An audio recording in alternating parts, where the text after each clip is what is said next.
এই দেশটা বিশ্বের একমাত্র দেশ যেখানে নববিবাহিত দম্পতির প্রথম রাতে শাশুড়ি কক্ষে থাকেন।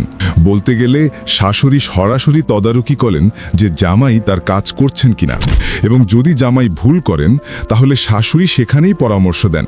মজার বিষয় হলো এই দেশটা একই সাথে দুটি মহাসাগরের সাথে যুক্ত। এটা বিশ্বের সবচেয়ে বড় কফি উৎপাদনকারী দেশগুলোর মধ্যে একটি, আর এখানকার মেয়েরা বিশ্বের সবচেয়ে সুন্দর মানুষদের মধ্যে গণ্য করা হয়। কিন্তু একই সাথে এটা ছিল বিশ্বের সবচেয়ে বড় কোকেইন উৎপাদনকারী দেশ। দেশটা হলো কলম্বিয়া। একটা দেশ কতটা উন্নত তাদের জীবনযাত্রা, সেটা অনেকটা নির্ভর করে সেই দেশের মানুষের গড় ইনকাম কত তার উপরে। তাই আমরা কলম্বিয়ার মানুষের ইনকাম দিয়ে শুরু করি। কলম্বিয়ার মানুষদের মাসিক আয় বিভিন্ন সেক্টরে ভিন্ন। শহুরে অফিস বা চাকরিজীবীরা মাসে প্রায় ৭২,০০০ থেকে ৯০,০০০ আয় করে। গ্রামীণ অঞ্চলের কৃষকরা, বিশেষ করে কফি বা কলা চাষি, মাসে প্রায় ২৭,০০০ থেকে ৩৬,০০০ আয় পায়। শহরের ছোট ব্যবসায়ীরা মাসে প্রায় ৪৫,০০০ থেকে ৫৫,০০০ আয় করে। আর শ্রমিক বা কারখানার কর্মীরা মাসে ২২,৭০০ থেকে ৩১,৭৫০ উপার্জন করে। এখন আসি তাদের মানুষদের কথায়। কলম্বিয়ায় প্রায় ৫২ মিলিয়ন মানুষ বাস করে। বাংলাদেশে ১৭ কোটি মানুষ, আর কলম্বিয়ায় ৫,২০,০০,০০০ মানুষ। কিন্তু মজার ব্যাপার হলো কলম্বিয়ার মানুষরা অত্যন্ত বৈচিত্র্যময়। সেখানে ইউরোপীয়, আফ্রিকান এবং স্থানীয় ইন্ডিয়ানদের মিশ্রণ রয়েছে। প্রায় ৬০% মানুষ হলো ইউরোপীয় এবং ইন্ডিয়ানদের মিশ্রণ, ২০% সম্পূর্ণ ইউরোপীয়, ১৪% কালো এবং শ্বেতের মিশ্রণ, বাকিরা কালো এবং অন্যান্য রঙের। এই জন্যই কলম্বিয়ার মানুষ বিভিন্ন ধরনের ত্বক এবং ফিচার নিয়ে জন্মায়। এটাই তাদের একটা আকর্ষণ। এখন যদি আমরা বাংলাদেশের কথা ভাবি, তাহলে আমরা মোটামুটি একই ধরনের মানুষ পাই। আমরা বেশিরভাগই বাঙালি, এবং আমাদের বৈচিত্র্য এত বেশি নেই যতটা কলম্বিয়ায় আছে।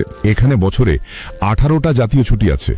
আমাদের বাংলাদেশে যেখানে মাত্র 16টা জাতীয় ছুটি আছে, কলম্বিয়ায় তার চেয়ে বেশি। এমনকি ভারতেও বাংলাদেশের মতোই আছে প্রায়। তাহলে বুঝুন কলম্বিয়ার মানুষ কতটা ছুটি পায়।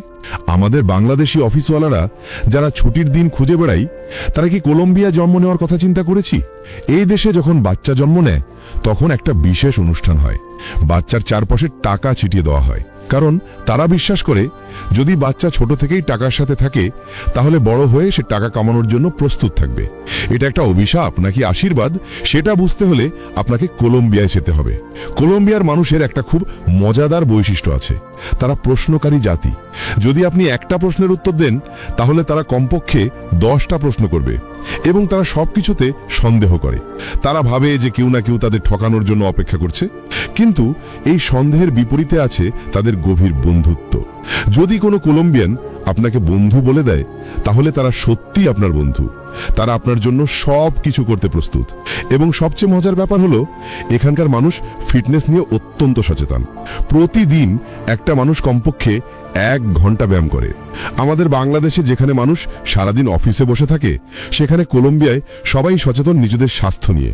এবার আসি কলম্বিয়ার সবচেয়ে বিখ্যাত পণ্যের কথায়, কফি। কলম্বিয়া হলো বিশ্বের ৩য় বৃহত্তম কফি রপ্তানিকারক দেশ। ব্রাজিল এবং ভিয়েতনামের পরে কলম্বিয়া আসে। কিন্তু গুণমানের কথা বলতে গেলে কলম্বিয়ার কফি হলো বিশ্বের সেরা কফির মধ্যে একটা।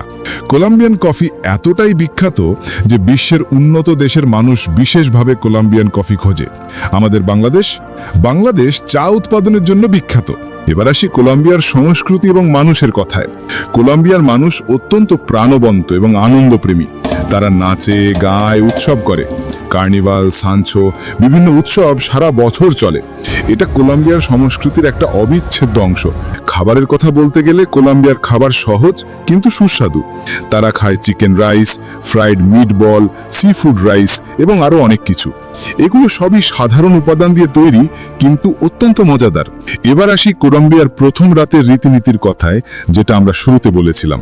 কলম্বিয়ার কিছু অঞ্চলে, বিশেষত গ্রামীণ এলাকায়, এই রীতিনীতি এখনো পালন করা হয়।